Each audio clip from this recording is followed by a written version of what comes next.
Sepanjang abad ke-15 hingga 16, sejarah Jawa mengalami gejolak perubahan yang sangat dahsyat.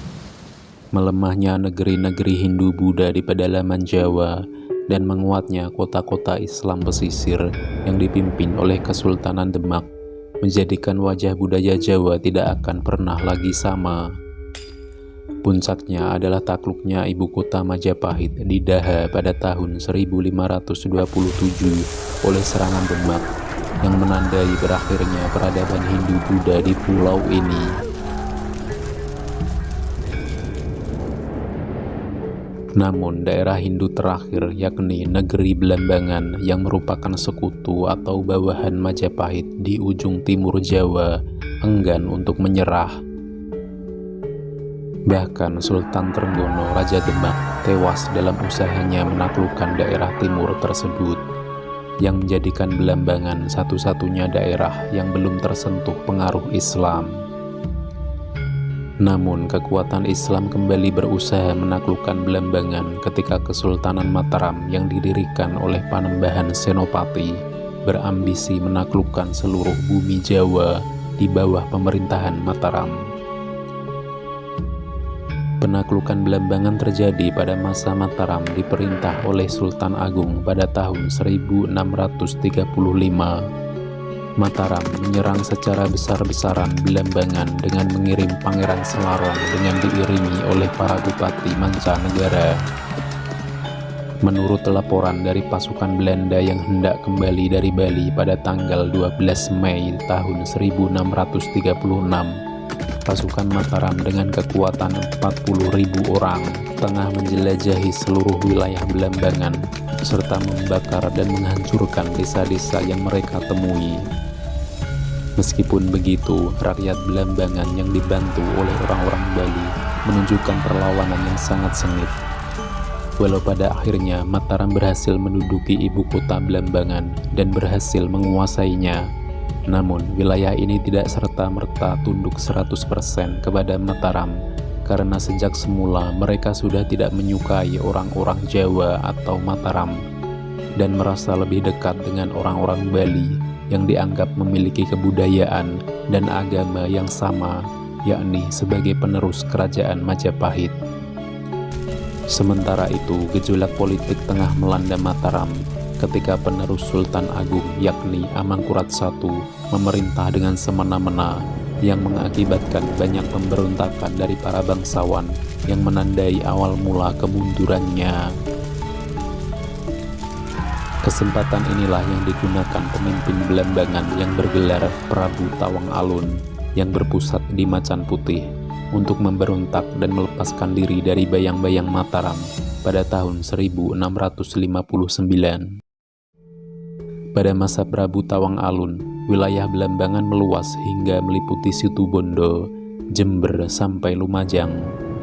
Dikisahkan bahwa walau Prabu Tawang Alun menganut agama Hindu yang taat, raja ini tidak pernah menghalangi agama Islam untuk berkembang di wilayahnya.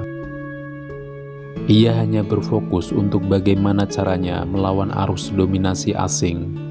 Karena pada masa itu wilayah Belambangan yang subur dan makmur tengah diincar kerajaan-kerajaan di sekitarnya seperti Mataram, Bali, Madura, bahkan orang-orang VOC yang menjadi ancaman ketika melihat berkembangnya perdagangan di Belambangan yang berpusat di wilayah Muncar yang banyak disinggahi para pedagang dari Bugis, Bali, Madura, dan pulau-pulau lainnya. Sepeninggal Prabu Tawang Alun pada tahun 1691,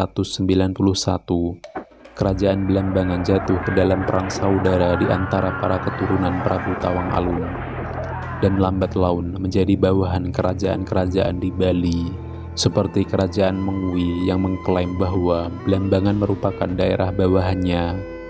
Sementara itu, Kesultanan Mataram secara sepihak masih mengklaim wilayah Belambangan sebagai bawahannya. Itu terbukti ketika penguasa Mataram yakni Susuhunan Pakubuwono II secara sepihak memberikan wilayah taklukannya di sebelah timur Pasuruan hingga Belambangan kepada VOC Belanda dalam sebuah perjanjian pada tahun 1743 yang merupakan sebuah timbal balik karena VOC berhasil membantunya memadamkan pemberontakan di Jawa. Barang tentu, hal ini tidak diterima oleh rakyat Belambangan yang merasa mereka tidak pernah berada di bawah kekuasaan Mataram dan merasa lebih dekat kepada kerajaan Mengwi di Bali.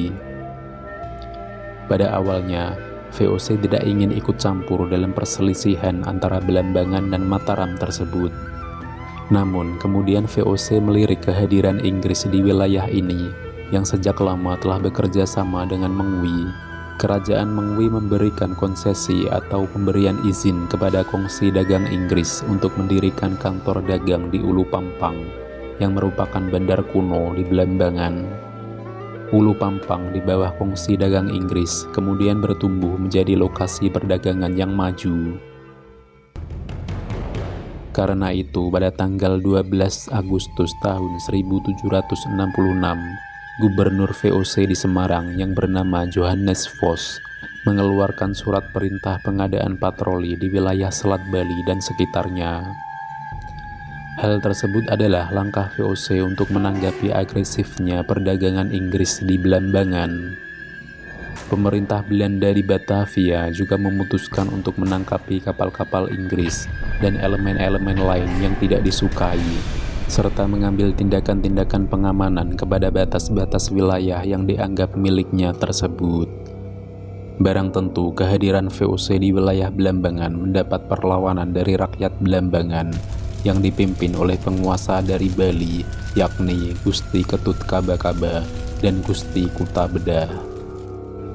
Hal inilah yang membuat VOC mengirimkan ekspedisi militer besar-besaran di bawah pimpinan Edwin Blanc yang terdiri dari 335 serdadu Eropa, 3.000 laskar Madura dan Pasuruan, dengan armada 25 kapal besar dan puluhan kapal kecil. Mula-mula ekspedisi Belanda berkumpul di Pelabuhan Kuanyar, Madura, dan pada tanggal 27 Februari tahun 1767, kota pelabuhan Panarukan diduduki dan benteng didirikan. Pada tanggal 11 Maret, pasukan inti di bawah komandan Edwin Blanc bergerak melalui darat sepanjang pantai. Mereka tiba di Banyu Alit pada tanggal 23 Maret. Dan pertempuran pun meletus. Ratusan laskar Belambangan pimpinan Gusti Kuta Bedah terbunuh dalam pertempuran itu. VOC kemudian berhasil menguasai benteng di Banyu Alit. Selat Bali mulai dari Meneng sampai Gerajakan diblokir oleh kapal-kapal VOC. Melihat situasi itu menggerakkan Mas Anom dan Mas Weka yang merupakan para keturunan kerajaan Belambangan untuk memberontak terhadap penguasa Bali Gusti Ketut Kaba-Kaba dan Gusti Kuta Bedah. Mereka memberontak karena pemimpin Bali tersebut menjalankan kekuasaan di Belambangan secara tidak simpatik dan menimbulkan rasa benci rakyat. Seperti ditikam dari belakang, membuat orang-orang Bali yang dibantu oleh orang-orang Bugis dan Mandar melakukan penyerangan terhadap orang-orang Belambangan di bawah pimpinan Mas Anom dan Mas Weka di Loh Genta, yang berakhir dengan kemenangan Mas Anom. Pemimpin Bali Gusti Kuta Bedah ditawan dan dibunuh, sedangkan Ketut Kaba-Kaba melarikan diri ke Ulu Pampang.